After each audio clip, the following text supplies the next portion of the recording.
आप, चूंकि हमने कैंपेन कवर किया, हम देख रहे थे कि जगह जगह पे बीजेपी के नेता कह रहे थे उत्तर प्रदेश भर में कि योगी आदित्यनाथ को भेजिए, काफी डिमांड थी आपकी कैंपेन के दौरान। क्या उस वक्त आपके जहन में था कि अगर चुनाव जीते तो मेरा बनता है सीएम बनना, क्योंकि यूपी का सबसे लोकप्रिय नेता मैं ही हूं? कब आपको लगा कि यूपी के सीएम आप बन सकते हैं? सोचा था बनेंगे? देखिए, मैंने कभी इस बारे में नहीं सोचा था और न कभी मेरी इस प्रकार की कोई अभिलाषा थी, न मैंने कभी आवेदन किया। हां, हमारे राष्ट्रीय अध्यक्ष जी अक्सर कार्यक्रमों के दौरान हम लोगों को अलग अलग जिम्मेदारी देते थे। अलग अलग क्षेत्र में हम कैसे कार्य कर सकें, इसके बारे में अक्सर उनके द्वारा कहा जाता था। और मैं तो लोक विधानसभा चुनाव परिणाम के तत्काल बाद मुझे कुछ बाहर के कार्यक्रम करने थे और मैं स्वयं 3 महीने हम लोग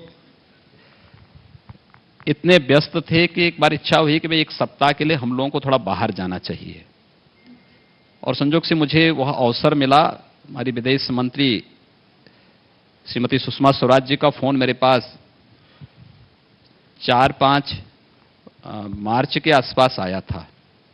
उन्होंने कहा कि पोर्ट ऑफ स्पेन में एक कार्यक्रम है, संसदीय दल को वहां जाना है और अगर आप जाना चाहेंगे तो मैंने जो सोचता था कि 6 को इलेक्शन कैंपेन संपन्न होकर के निकल जाएं, तो उन्होंने कहा कि नहीं, ये 14 को जाएगा। तो मैंने कहा अच्छा है, 11 को रिजल्ट आएगा, 14 को मैं बाहर चला जाऊंगा। तो मुझे 1 सप्ताह के लिए बाहर जाना था। मैंने उसके लिए आवेदन भी कर लिया।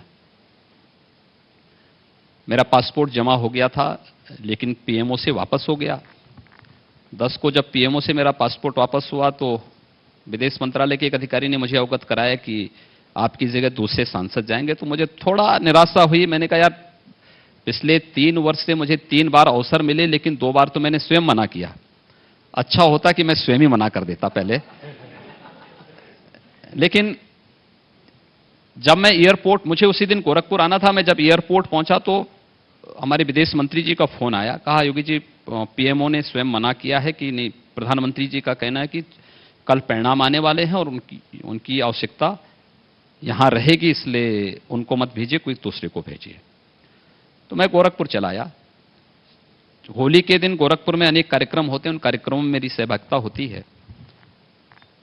तो उन कार्यक्रमों में रहने के बाद मैं 14-15 को दिल्ली फिर पहुंचा।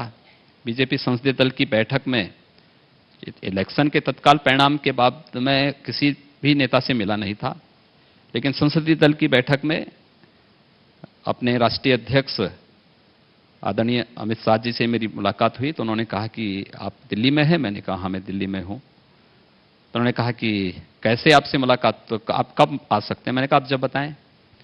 प्रातःकाल संसदीय दल की बैठक 9:30 बजे से हमारी थी। लगभग 10:15 बजे मीटिंग समाप्त। उन्होंने कहा कि अगर आप अभी आ सकते हैं तो आ जाएं। थोड़ा गए, सामान्य बातचीत हुई, परिणामों की समीक्षा हुई। उसके बाद फिर मैं वापस आया। अगले दिन मैं गोरखपुर 17 को गोरखपुर चला गया। सायंकाल उनका फोन आया अध्यक्ष जी का कि आप कहां हैं? मैंने कहा मैं तो गोरखपुर में हूं। अरे आप गोरखपुर चले गए, आपसे बातचीत करनी थी। मैं असमंजस में था कि कल सुबह तो मेरी बात हुई ही है।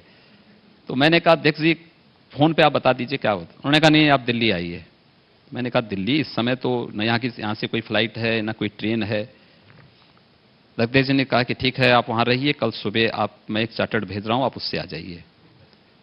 तो जब मैं दिल्ली पहुंचा तो तत्काल आए। उन्होंने कहा कि योगी जी, आपको उत्तर प्रदेश में जाना है और वहां कल आपको मुख्यमंत्री पद की शपथ लेनी है। तो मैं जब गोरखपुर से गया था तो मैं कुछ भी लेकर के नहीं गया था, न बैग था, न कपड़े थे। एक जोड़े में बस जो कपड़े पहने थे यही थे। तो मैं असमंजस में था कि गोरखपुर जाऊं या लखनऊ जाऊं। उन्होंने कहा नहीं, आप ऐसे ही लखनऊ चले जाइए। तो मैं वहीं से लखनऊ आ गया। शाम को 4 बजे मैं लखनऊ पहुंचा। 5 बजे संसदीय यहां पे विधानमंडल दल की बैठक थी, वहां उन्होंने मुझे नेता के रूप में चुना। अगले दिन शपथ हो गया। तो एक सिलसिला वहां से प्रारंभ हुआ। लेकिन पहले से न मैं बहुत इस बारे में उम्मीद रखता था, न मुझे इस बारे में बताया गया था। शपथ ग्रहण के 1 दिन पहले हमारे राष्ट्रीय अध्यक्ष जी ने इस बारे में मुझे अवगत कराया और उसके बाद फिर आपके सामने है। वाह बहुत